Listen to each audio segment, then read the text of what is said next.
bienvenidos a mi canal Pequeñas Joyas Literarias. El día de hoy no voy a hacer una reseña como tal, sino un video un tanto diferente al contenido usual en este canal, y es un wrap up.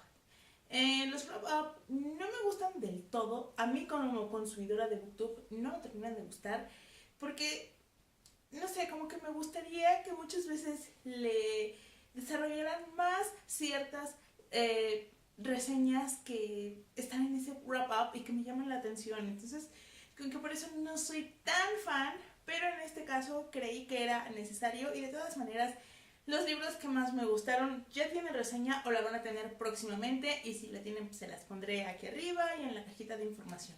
El wrap up de marzo es muy especial porque, bueno, desde que yo me asumí como feminista empecé a entender la importancia de la visibilización de las autoras. Por esa razón, durante marzo decidí leer única y exclusivamente a mujeres. A ver, antes de que empiecen con el típico comentario cuando una chica dice algo así, voy a decir lo siguiente. No estoy exiliando de mi librero a los autores varones, ¿ok? De hecho, si ven mi To Be Read, mi video pasado, se darán cuenta de que tengo pensado leer a varios hombres próximamente, así que no sufran por ellos, ¿de acuerdo? Esto fue simple y sencillamente una especie de experimento. Decidí leer única y exclusivamente a mujeres. ¿Y qué pasó? Bueno, que fue padre. En realidad, me di la oportunidad de leer autoras tan diversas como la Riddle Spencer, que bueno, ya la conozco, Ángeles Mastretta, Wendy Guerra, en fin, una gran cantidad de autoras que la gran mayoría de ellas nunca las había leído, y fue una experiencia muy padre porque fue como el pretexto perfecto para entrarle a lecturas que tenía yo aparcadas desde hace tiempo. Basta de rodeos, basta de explicaciones y empecemos. Voy a ir según el orden en que pues los leí a lo largo del mes. Comencemos. El primero fue Arráncame la vida de Ángeles Mastretta. Es un súper clásico de la literatura mexicana y yo nunca lo había leído. ¿Por qué? Porque tenía yo como una idea preconcebida sobre de qué trataba la historia, y yo sentía que era como muy trágica y no le tenía ganas, pero hace un par de años vi la película, la de Ana Claudia Talancón, José María Tavira y un super actor cuyo nombre ahorita se me fue. Lo voy a poner por acá. La verdad es que la película me gustó muchísimo la historia, pero las actuaciones estaban regulares. El único que en verdad brillaba pues era Daniel Jiménez Cacho, justamente él era el único que brillaba, y yo decidí como parar la película y esperarme a leer el libro porque era lo que yo estaba disfrutando. Y así es, la verdad es que Catalina me parece un personaje muy interesante, cómo va evolucionando. Sí, empieza siendo como la típica niña poblana, conservadora y todo, pero dentro de eso mismo va mostrando una evolución, va haciendo cosas que a lo mejor no encajan con esa idea de típica niña poblana conservadora en los primeros años de 1900, o sea, no encaja con esa idea y va evolucionando a la par que se va desarrollando en el mundo de su marido, de este general que trae, que controla a toda la gente, incluso a ella, pero se las ingenia para rebelarse. La verdad es que la historia me gustó mucho, me gusta el final, aunque yo opino que de haber estado en su situación hubiera envenenado a Andrés en cierto momento de la historia y hubiera hecho parecer que fue uno de sus enemigos, o sea, me hubiera librado de muchos problemas. Después siguió Maridos de Ángeles Mastretta también. Maridos es como una especie de continuación de Mujeres de Ojos Grandes, pero ahora está más enfocado en la visión masculina, y no me gustó mucho. O sea, no es malo, no voy a decir que es terrible, simple y sencillamente, ¿saben qué pasa? Sentí que era como si hubieran dicho Ángeles Mastretta, ¿sabes qué? Mujeres de Ojos Grandes fue tan maravilloso que tienes que sacar otro. Ay, pero es que como que no tengo ganas, ese ya fue un libro, fue hace un tiempo y ya lo dejé ir. No, saca esto. Y entonces como que trató de rescatar el espíritu del libro anterior y no lo terminó de lograr. La prosa sigue siendo bellísima, sí es como el mismo estilo, pero sí, no me encantó. No lo sentí como tan natural, sino como que buscando algo. Entonces no me terminó de gustar. Claro, hay mejores relatos que otros y hay buenos relatos que en verdad los disfruté mucho, pero en general fue un libro que, pues, por mí pasó sin pena ni gloria. Cuentos de buenas noches para niñas rebeldes. La segunda parte está ya a la venta, yo apenas me leí el primero y la verdad es que me gustó bastante. He leído algunos comentarios que juzgan sobre que si no está bien escrito, que si no sé qué. Ok, yo creo que hay que considerar una cosa. Son cuentos de buenas noches para niñas. Es decir, en una página te cuentan un libro que es la vida de estas mujeres que hicieron o grandes cosas por la humanidad o grandes cosas por ellas mismas y tienen un espíritu tremendamente inspirador y empoderador.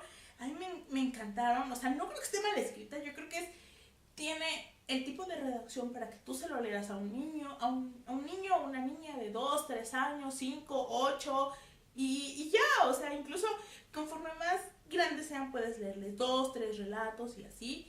Y a mí en lo personal me gustó, las ilustraciones son bellísimas y quizá el único punto malo que yo le veo, pero eso es como mi punto de vista, es yo eliminaría a un par de mujeres de esa selección porque Margaret Thatcher, o sea, sorry, pero que haya llegado a primera ministra, para mí no es motivo de inspiración por todo lo que hizo, ¿me entienden? O sea, por sus políticas económicas, para mí no es alguien que merezca ser admirada. O, ay, no me acuerdo cómo se llama, Aung Suu Kyi, no me acuerdo cómo se llama, pero es la primera ministra de Birmania, está involucrada en el genocidio Rohingya y por mucho que haya ganado el premio Nobel de la Paz, si después haces eso, para mí no mereces ser un motivo de inspiración para una niña, ¿me entienden?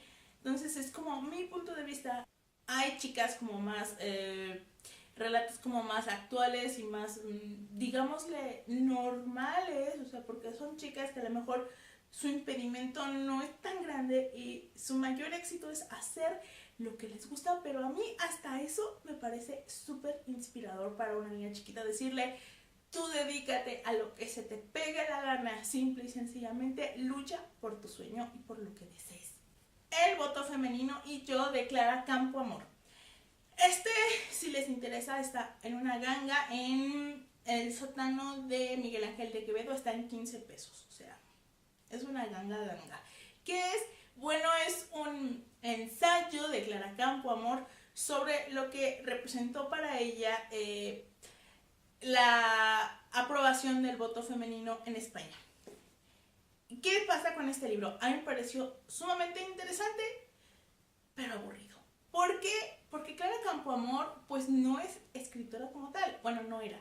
Era abogada. Entonces, por mucho que ella haya publicado artículos en el periódico en aquella época, pues lo que nos cuenta es un tanto técnico porque nos describe detalladamente cada detalle de las sesiones, las posturas legales de cada quien, o sea, lo puede hacer tedioso, pero es un tanto interesante cómo nos habla sobre los famosos machprogres, es decir, estos hombres que uno presupone de izquierdas o que se autodefinen de izquierdas y de ideas liberales y después te salen con unos comentarios machistas de aquellos. Y ese es el caso de Clara Campoamor, que de pronto luchando el voto femenino, sus compañeros de partido, gente de izquierda, de pronto salían con unos comentarios misóginos de espanto sobre por qué las mujeres no merecían el voto. Entonces, por ese lado es como muy interesante todo el análisis que hace, cómo desmonta todas las acusaciones que recibió y al mismo tiempo es un tanto trágico por lo que representa para ella y porque hay muchas actitudes que en realidad pues no, siguen siendo exactamente iguales. Ella trae la lluvia de Marta Riva Palacio Obón. Ya hay video en el canal, entonces como que tampoco me quiero detener mucho, porque si no este video va a ser eterno. ¿Qué les puedo decir? Me pareció un relato bellísimo. De verdad, voy a seguir leyendo Marta Riva Palacio Obón porque me enamoré. Backlash de Sarah Littman. Este libro es un young adult sobre el bullying y cuando yo vi como la reseña fue así de Está bien, pero como que, no sé, me dio curiosidad y tenía un rato libre y quería como desconectar y pues ya leí este libro y me sorprendió gratamente porque se habla del bullying, pero específicamente del ciberbullying. Y lo que me gustó en lo personal es que mmm, no solo nos habla de la víctima, sino del victimario. ¿Qué hace a esta chica, es que nos quedan muchos detalles, ser una acosadora y hacerle a quien fue su amiga algo tan cruel y monstruoso, sabiéndolo mucho que la iba a dañar, qué la motivó y cómo vive las consecuencias de sus actos? Esa manera en la que al final como que la cuestiona y le dice, o sea, no estás tan arrepentida de tus acciones, no estás arrepentida de lo que ocurrió, sino de cómo eso te afectó a ti, de las consecuencias que estás enfrentando. Entonces, es una persona egoísta como muchísimos adolescentes. Y creo que también en el caso de la chica que tiene bullying, que ella padecía depresión previamente y de pronto se ve inmersa en este acoso, me agrada ver cómo enfrenta a su familia eso, o mejor dicho, su hermana eso. Cómo no deja del todo que ella sea tratada como una víctima, sino también como una persona un tanto egoísta y que busca atención. Eso me pareció interesante, cómo no deja del todo que la víctima sea vista totalmente como una víctima y cómo juzga a la acosadora. Eso me pareció interesante y diferente en este tipo de libros que pues en Young Adult el bullying es tratado pues casi por ley. El sótano de Preston y Natasha, a mí me sorprende una cosa de este libro y es las buenas calificaciones que tiene en Goodreads. A mí se me hizo un libro muy malo, o sea, de verdad, se me hizo muy malo. La autora nunca crea el ambiente, nunca describe muy bien qué está pasando, es como muy superficial, es como mucho diálogo y poca descripción.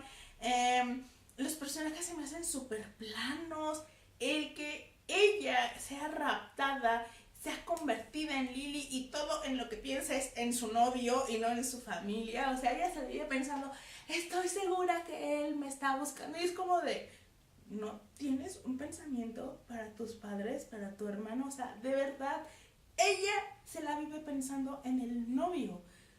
Eso me hace súper ilógico. El villano me parece un tanto como muy fake. O sea, no me lo terminé de creer. La manera en la que se resuelve todo es como un tanto apresurada. No me gustó para nada el libro y me sorprendió muchísimo que tenga tan buenas críticas en Goodreads, la verdad. Juego de azar de la Abril Spencer.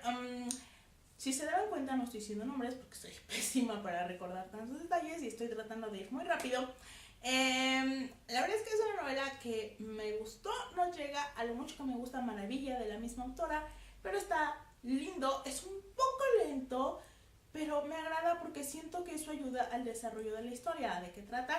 Bueno, ocurre en el viejo oeste, durante la época de la fiebre del oro.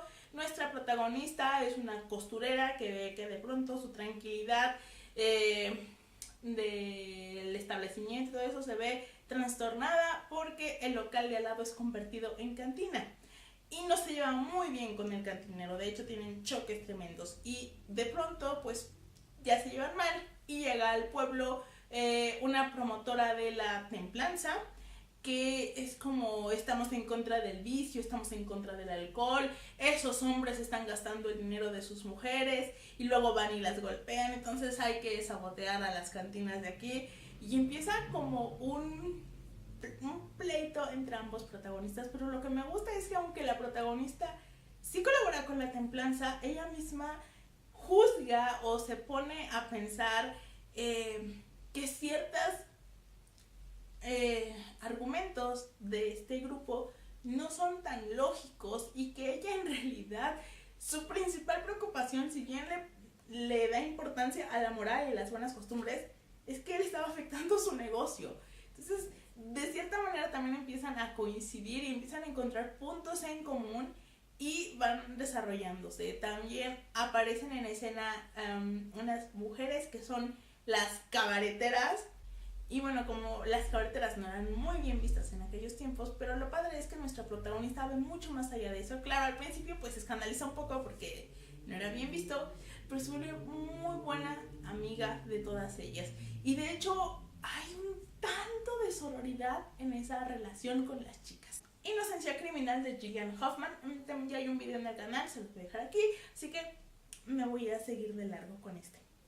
Teoría King Kong de Virginie Despentes. Este es un libro como clásico que te dicen como la inducción al feminismo y cosas así.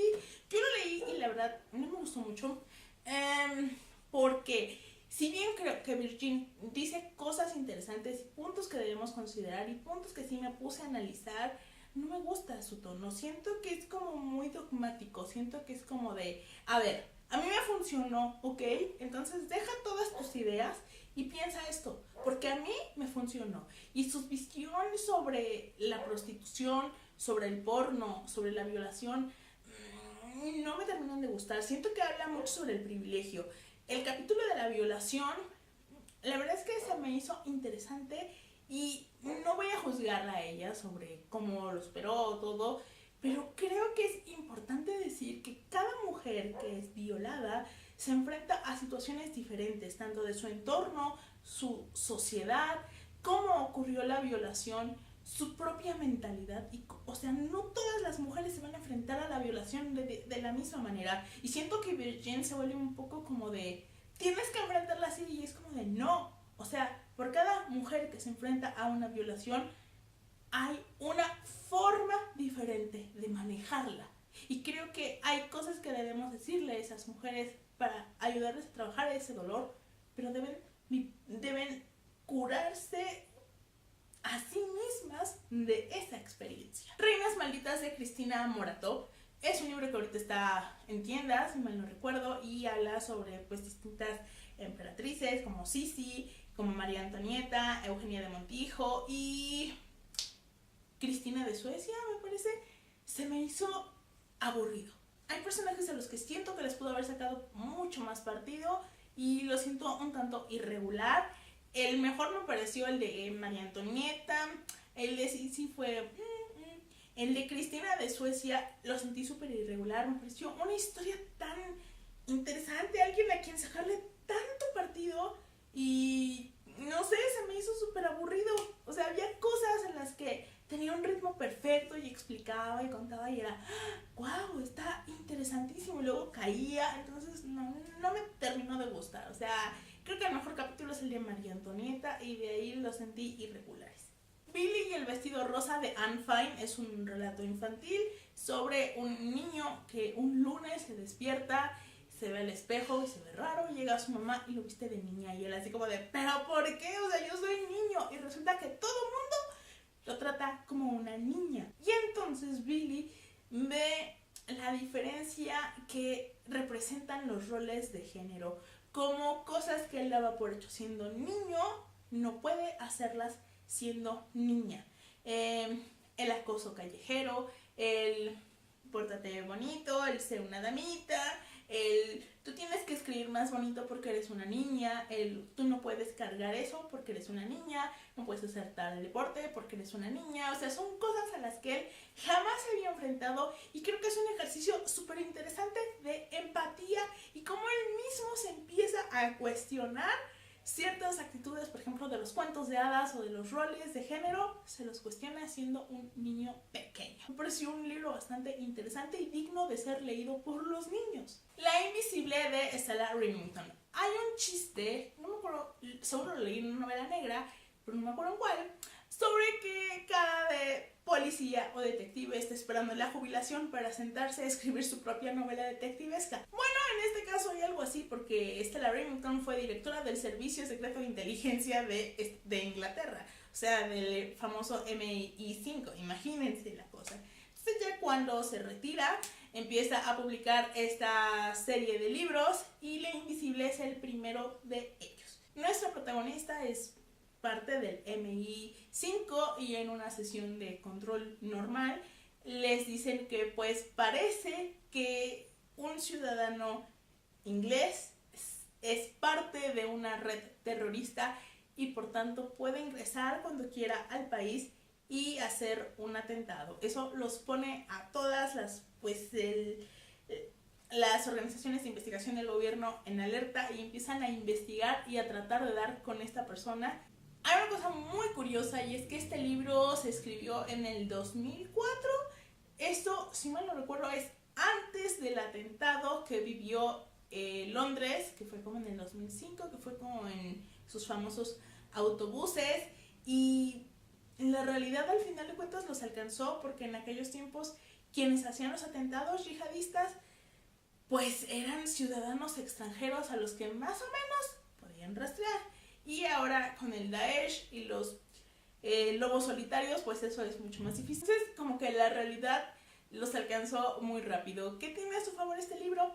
Creo que el hecho de que Stella Rimington esté acostumbrada a trazar perfiles y a analizar a las personas, tratar de descubrirlas, hace como buena para diseñar a los personajes.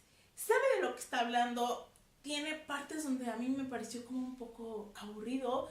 Al principio es que hay como que muchos personajes que nos empiezan a contar desde sus puntos de vista, como medio libro, y después eso se va uniendo para crear la historia, y es cuando todo empieza a avanzar, porque hay un planteamiento de la historia muy largo, donde creo que Stella empieza como a poner en el tablero de ajedrez sus piezas para después soltar la historia.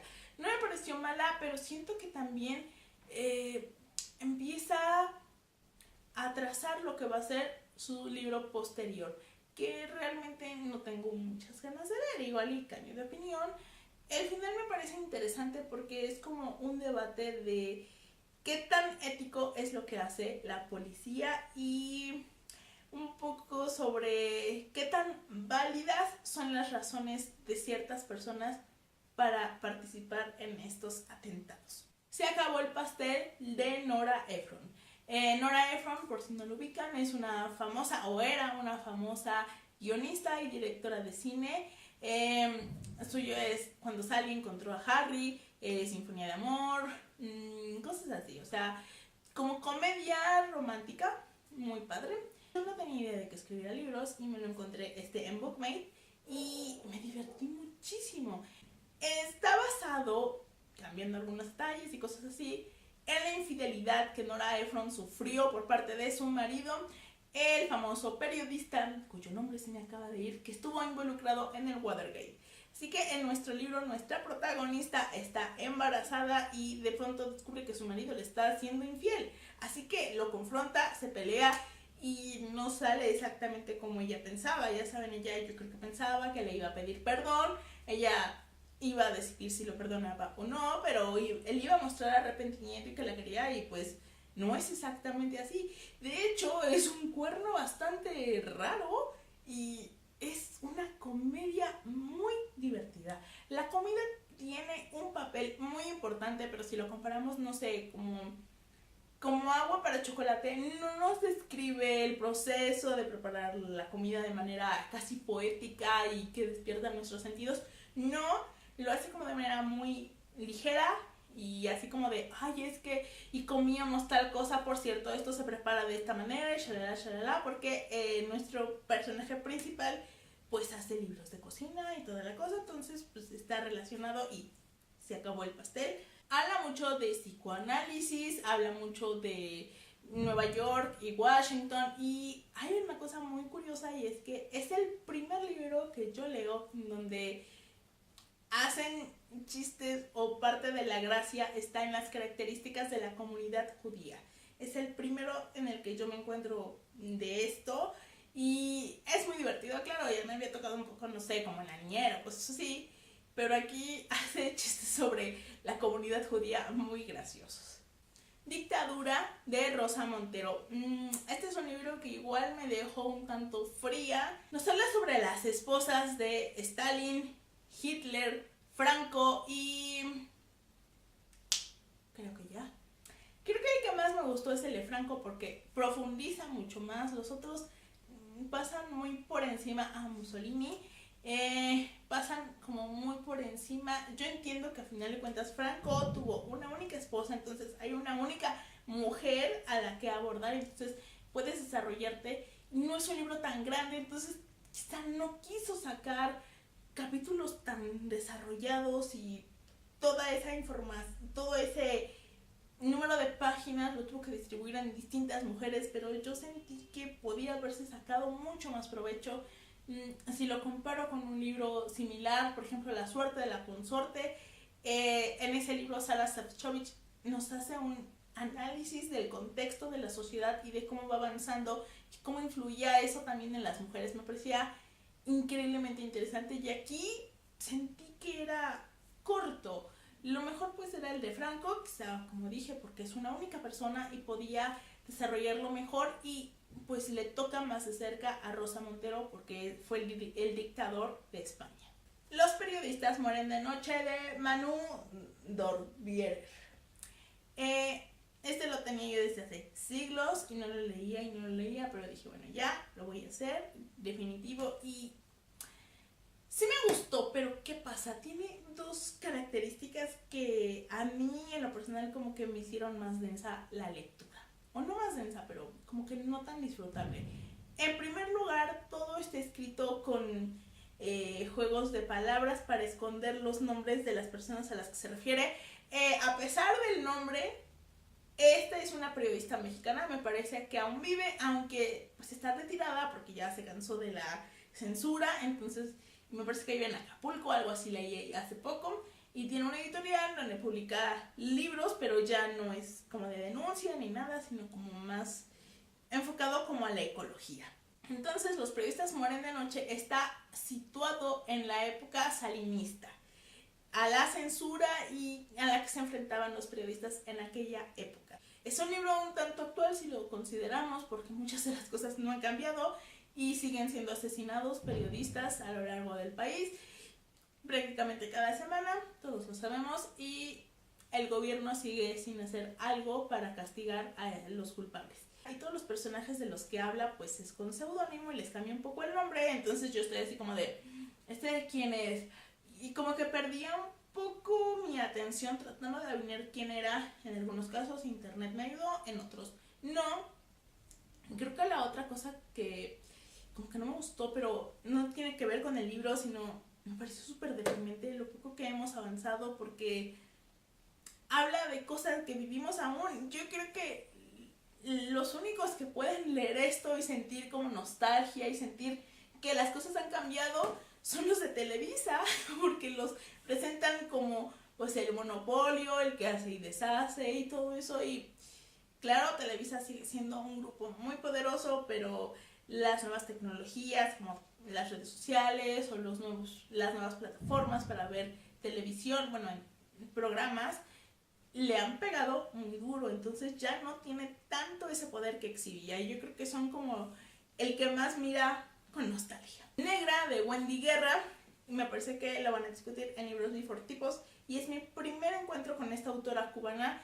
Híjole, me gustó, pero al final fue como un poco decepcionante, no porque esté malo, sino porque yo quería otra cosa, pero el personaje nos habla sobre la Cuba normal, la que viven los cubanos día tras día, con sus luces y sus sombras, con esa sensación de persecución por parte del gobierno que te controla siempre, que te está observando, que no puedes dar muchos pasos más allá porque llega el gobierno y te dice, hey, ¿qué te supone que estás haciendo? Nos habla del racismo que hay en ese país, nos habla de sí, la cultura afrodescendiente, nos habla también de ese sentimiento un tanto Salvador Blanco o algo así, no sé cómo definirlo, no sé si tenga un nombre, pero vamos, este hombre blanco occidental de izquierda que tiene como idealizada Cuba y el régimen, y entonces va allá y ve y se enfrenta como a ciertos claroscuros de este régimen y es incapaz de ver esa oscuridad. Para él todo es luz, pero no es tanto como por el gobierno, sino porque lo tiene idealizado, y muchas veces estas personas ya son izquierda caviar, o sea, sí, muy de izquierda, muy pensamiento de izquierda, pero viven como la derecha porque les encanta cierta parte del capitalismo. O sea, es como de cuando vas dejando tus ideales juveniles atrás y agarras otros, pero al mismo tiempo ves esos ideales con nostalgia y eres incapaz de ver más allá. Muy interesante, y próximamente leeré Todos se van, igual de Wendy Guerra. Y ya el último libro, porque fueron 18 libros y se me va a acabar el tiempo de grabación, es Talentos Ocultos de Margot Lee Chatterley. Hay una película de eso y pues yo me imaginaba una novela y nada que ver. Es la historia de estas 3 maravillosas mujeres que con sus estudios y sus habilidades en matemáticas contribuyeron a la carrera aeroespacial con la que Estados Unidos trataba de vencer a Rusia durante la época de la Guerra Fría. La historia inicia cuando está la Segunda Guerra Mundial y lo que ahora es la NASA desarrollaban armas para la guerra. Y entonces, como había falta de personal, empiezan a contratar mujeres. Y como hay más falta de personal, deciden empezar a contratar a mujeres afroamericanas.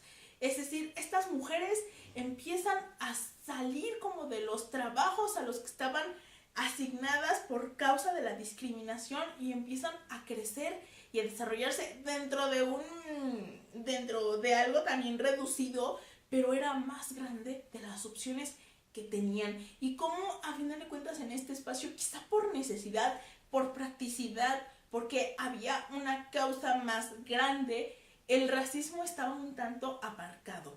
El segregacionismo no estaba tan marcado. Claro, existía, pero era un tanto fácil burlarlo dentro de todo, porque era mucho más importante sacar adelante el proceso que el mantener un sistema racista dentro de esta institución. Entonces estas mujeres se van desarrollando y van creciendo gracias a esas oportunidades. Y nos habla de cómo estas mujeres pues estaban destinadas a algo menor, porque no podían ingresar a las mejores universidades, a los mejores trabajos, porque esos eran para los blancos, y gracias a esto pudieron salir de ahí y desarrollarse y sentirse complacidas con su trabajo. Y cómo a final de cuentas la NASA fue como la división gubernamental más avanzada en ese sentido, pero fue más por una practicidad que por otra cosa. Me pareció sumamente interesante, pero totalmente diferente a lo que yo esperaba. Puede ser un libro un poco lento y no solo se concentra en nuestras 3 protagonistas, sino que nos habla de muchas otras mujeres que se encontraron trabajando en esos proyectos y encontraron que era para ellos vivir pues con el sexismo, con la discriminación, porque a final de cuentas las mujeres blancas nos enfrentamos al sexismo, pero las mujeres negras se enfrentan a una doble discriminación, a la discriminación de género y a la discriminación de raza. Ellas eran todavía más vulnerables. Y pues eso fue todo por el día de hoy. Fueron 18 lecturas, fue gracias a la biblioteca y a Bookmate. Y en abril no voy a llegar a tanto, así que no creo hacer un good wrap up, pero pues cualquier cosa ahí les estaré contando. Y pues eso fue todo por el día de hoy. Ya le corto porque me voy a quedar sin memoria. Fue muy largo, más de lo que yo imaginé. Y pues nos vemos la próxima semana. Adiós.